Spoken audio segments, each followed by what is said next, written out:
Olá, gente querida.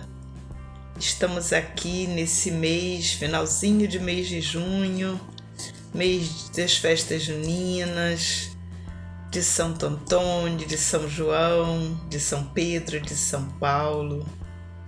E nesse dia de hoje, trabalharmos um pouco, caminharmos pelas narrativas bíblicas dessa solenidade de São Pedro e São Paulo. É um ponto de chegada e um ponto de partida que nos conduz ao centro da mensagem de Jesus e o envio missionário. São Pedro e São Paulo são duas figuras conhecidas em nossa trajetória cristã, mas também em muitas outras tradições religiosas. Se tornaram sacramentos na história e por isso mesmo marcam, sinalizam, orientam o caminho do discipulado, dos guardiões e guardiãs do sagrado. São referências pessoais e são referências comunitárias. A primeira leitura nos conduz até a comunidade de Atos dos Apóstolos. E ali encontramos Pedro encarcerado, que vive uma forte experiência de revelação. Pedro, mesmo submetido ao poder das autoridades locais, repousa. Mais adiante é libertado desse poder local, poder dos muitos Herodes que estão até hoje entre nós, e alimentado na fé para seguir a missão que move todo o seu ser. Contemplando essa narrativa, nos deparamos com a firmeza de Pedro. Ela é expressa na sua atitude de repouso. Pedro sabe, como discípulo do Mestre e como missionário, que não está sozinho e nem mesmo entregue aos poderes desse mundo.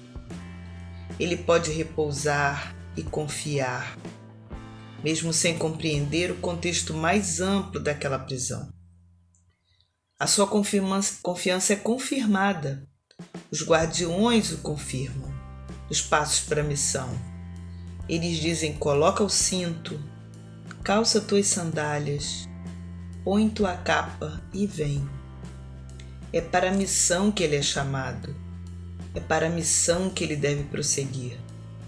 Essa é a profunda libertação que predispõe para a ação concreta, com os pés no chão, preparado para caminhar, com a dignidade da capa, do abrigo, no amor que o conduz e sustenta. O Salmo nos confirma, garante a proximidade do amor divino em todas as situações. De todos os temores me livrou o Senhor. O sinal do acampamento, da tenda ao redor, como guardados, preservados. Não significa que não haverão lutas, sofrimentos, batalhas, mas confirma que o Senhor está conosco em todas as situações, especialmente nestas. O último verso do Salmo é contemplado pelos padres da Igreja como um sinal forte do encontro mistagógico entre Deus e o ser humano. Provai e vede como o Senhor é bom. Como a experiência mais sagrada e mais profunda de integração com a história e o amor divino, presente nela e para além da história. Seguimos para a segunda leitura, e aqui nos encontramos com Paulo escrevendo a Timóteo. Ele parece angustiado e ao mesmo tempo resistente e consciente de que fez tudo para se manter fiel. Não se trata de ambiguidade, Paulo não é ambíguo. Se trata da condição humana. Paulo é um ser humano. E essa carta é como uma revisão de vida.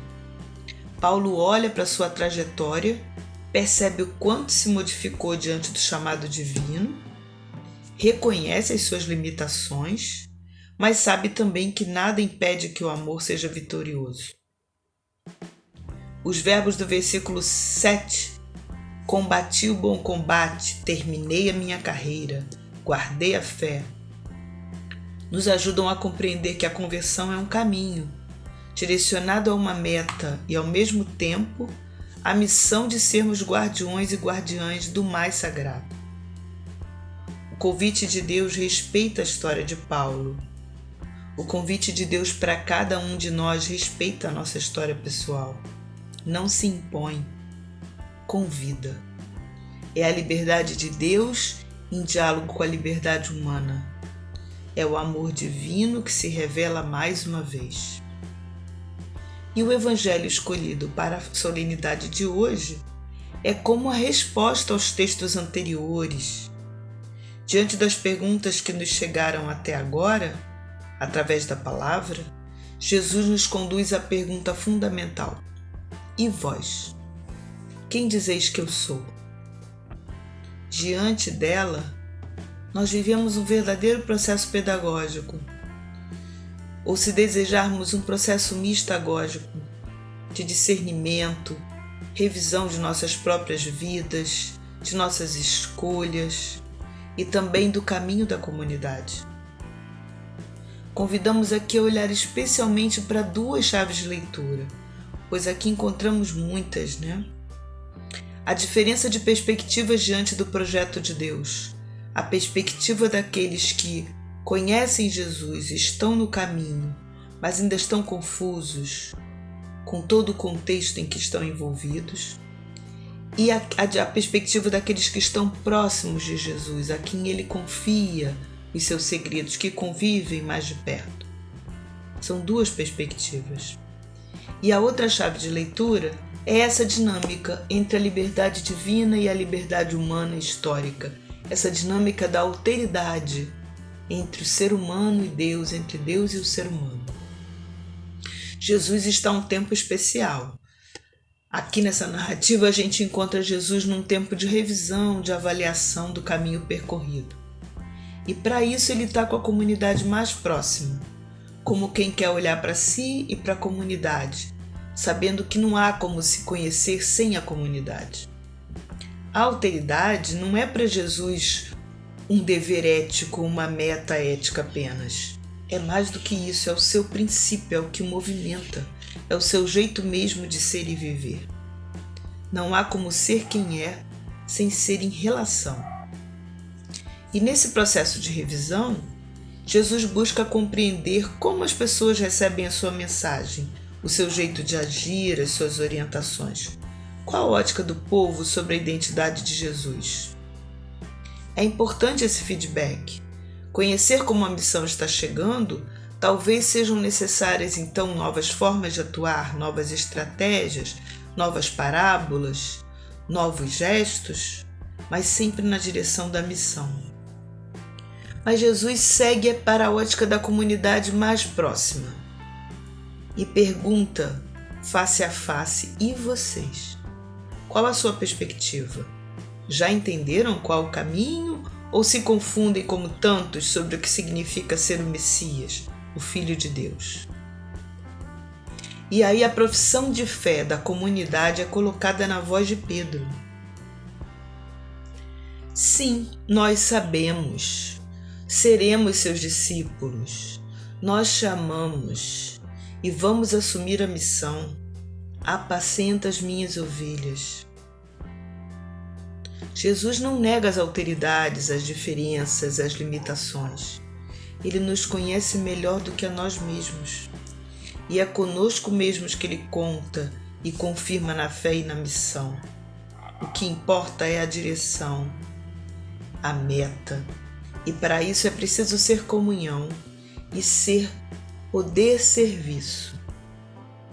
A dimensão messiânica revelada em Jesus não é do poder autoridade, nem do poder imperialista, nem do poder triunfalista, mas do poder serviço, que passa então pelo caminho do servo sofredor.